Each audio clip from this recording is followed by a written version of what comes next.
What's going on, guys? I'm Steve. Welcome back to the channel. Welcome back to another video. If it's your first time stopping by the channel, hit that subscribe button. Trust me, you won't regret it.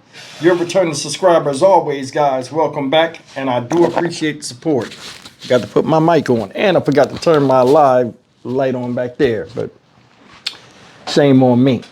I'd like to wish you guys a happy Wednesday. I just realized what day it was because, you know, I've been traveling. I'm a little bit jet lagged, so I'm trying to catch up. But speaking of catch up, I'm going to drop a couple of videos on stories that came out while I was going through my travels and didn't get a chance to get to, and they're still kind of fresh. But today I want to talk about a story about a Long Island teenager who's not yet been named, 15-year-old boy that got mad at his grandmother and mother because they took his computer and he stabbed them up, killing the grandmother and severely injuring the mother, where she had to run out the house and leave her mom to the rage of the child in the house, her own son. Now, this boy went to court. They ain't showed what he looked like. They only said he's 15 years old. And let's jump into this, man. These kids nowadays, man, there's something different. And we'll talk about that as well. To a tragedy on Long Island where a 15-year-old boy is charged with murder and attempted murder. Prosecutors say he stabbed his own grandmother to death and seriously injured his mom. And investigators say it all stemmed from a fight over the teen's computer. News 4's Greg Sergel is live in Central Islip where the 15-year-old suspect faced a judge today. Greg? And Gilmo, because this murder suspect is 15, neither the Suffolk Police Department nor the DA's office is releasing his identity. The teen stood silently before a judge here in Central Islip today, his head bowed, as prosecutors detailed the brutal attack on his 36-year-old mother and 56-year-old grandmother. You want to say anything, ma'am? No comment today from a family member who came to court to support the teenage murder suspect. But the 15-year-old's alleged rampage inside this Selden home Monday night left neighbors like DJ Cortez searching for answers. What would be the motive? Like, how could you possibly hurt your grandmother and your mother like that? Today, with crime scene tape still surrounding the family's home, prosecutors provided a possible motive. The teen, they say, had been acting out in recent days, missing school and barricading himself in his room. When his grandmother told his mom to, quote, just take his computer, the teen allegedly flew into a rage. He stabbed his grandmother to death and stabbed his mother. She's at a local hospital and she's expected to survive. Police say the boy's wounded mother actually ran from their home after the stabbing and was driven to safety by an unidentified Good Samaritan. The bloodstained car was still sitting today in the middle of a nearby street. I don't think that they knew each other. And when they came here, then the ambulance came. Neighbor Marianne Manicone captured this video of an ambulance crew taking the wounded mom to the hospital. Police say 2 blood-stained knives have been recovered. It's sad that, you know, somebody could be that mentally to go after someone and try to take someone else's life. The alleged teenage attacker also ran from the house, but police found him about a block away. His hands, prosecutors say, were covered with blood. But today his lawyer cautioned against any rush to judgment. This is a 15-year-old child here, okay? And he is presumed innocent. Today, a Suffolk judge ordered the teen held without bail. Right now, it's expected he will be tried as an adult. We're live in Central Islip. Greg Sergel, News 4 New York. Okay, guys, that's the story. Guy stabbed up his grandmom and his mom. I guess they was going to instill some type of punishment on him by taking his computer. He locked himself in the room. Don't want to deal with nobody. And don't get me wrong, kids go through stuff. But I'm going to bring something up a lot of people ain't going to understand, or I'll hear it in the comments section. Oh, that's not all. That's not all. I hate that you got to say not all because some people have a primitive mindset and can't detach themselves from the current subject you're talking about. But then again, we'll get past that.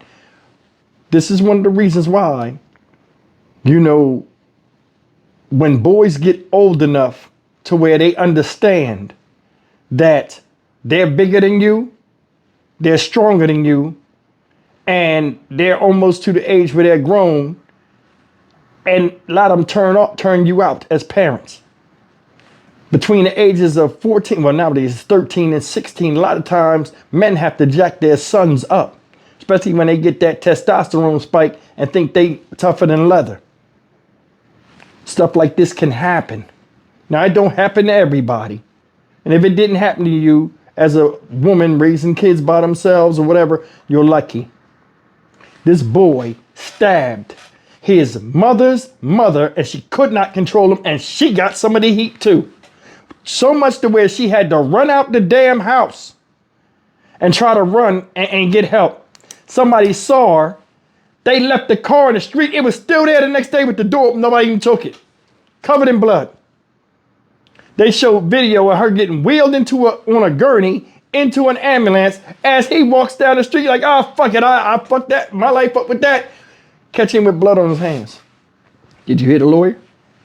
And I mean, I guess that's what they say. We shouldn't rush to judgment. This is a kid here, okay? This is a kid. Okay, when if he killed your mother and stabbed your stupid ass and had you running out the goddamn house, how you think you would feel? How you think you would feel?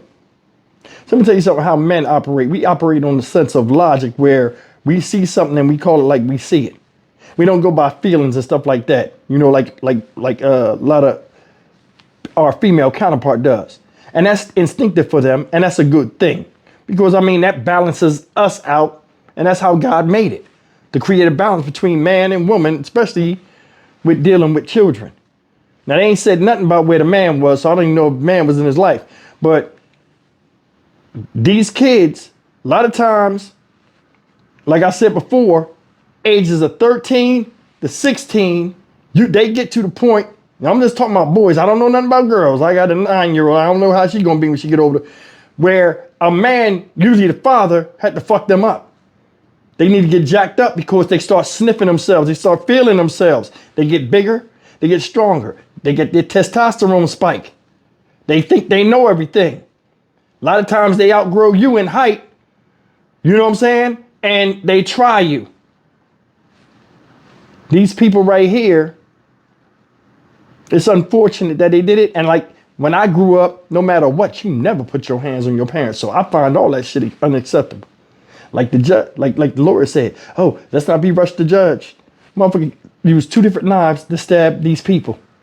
Stabbed his grandmother and stabbed the mother. She couldn't even control her own son because he was in so much of a rage. These could have been very good parents to him. But the outside influence, and what you see on the internet and in movies and stuff like that of what you want to be or things, you know, we all take things from what we've seen in films, heard in music when we were younger to craft who we are, you know, and trying to find ourselves. Now, we always evolve and change and, you know, stuff like that. But at 15 years of age, this is what he decided to do. Once you grabbed that knife and plunged it in your grandma or your mother, whoever it was first, you could have stopped. You'd have still been in trouble, but you could have stopped. But no, he blacked out and acted a fool, stabbed grandma to death and gave his mom a taste of the blade. Stabbed her multiple times. He could have stopped. He could have grabbed the knife and stood there looking stupid as hell, threatening, and stopped, but he didn't. He grabbed it and acted on it. All because they were going to take something from him as punishment because he wasn't acting accordingly. And this is what you deal with nowadays with a lot of the younger generation. A lot of these kids that are out here have never had real discipline or been taught that you ain't going to get shit. Shit ain't going to always go your way. And it sends them into a tailspin of violence and anger where they can't control themselves. And those around them are the ones that bear the brunt of the punishment, sometimes for no damn reason. We've all been told no by our parents. And we've all been told that we can't have things. How does that turn into a death sentence for the people that's responsible for raising us? 15 years old, you knew better. Hell, I knew better when I was 15 years old. 9th grade, I would have never thought about putting my hands on my grandma, let alone my grandfather. Because I knew what would have came behind that, and I know it ain't good. If I was still breathing. How about you? Stock Market Steve for the Dynamic Reason channel. As always, like, comment, share, and subscribe. They're giving him no bond and they charging him as an adult. How can you feel bad? See, there's mistakes and then there's this type of shit. Sorry won't fix this. The relationship between you and your mom most likely is fractured because you killed her mother and tried to kill her as a child that she brought into the world, that you couldn't walk and talk as soon as you came out the womb, spent time and energy nurturing you and getting you to a point where you could be somewhat self-sufficient. And all you got to do is grow as a child, and you couldn't do that. I'll see you in the next video. Take care. Shameful.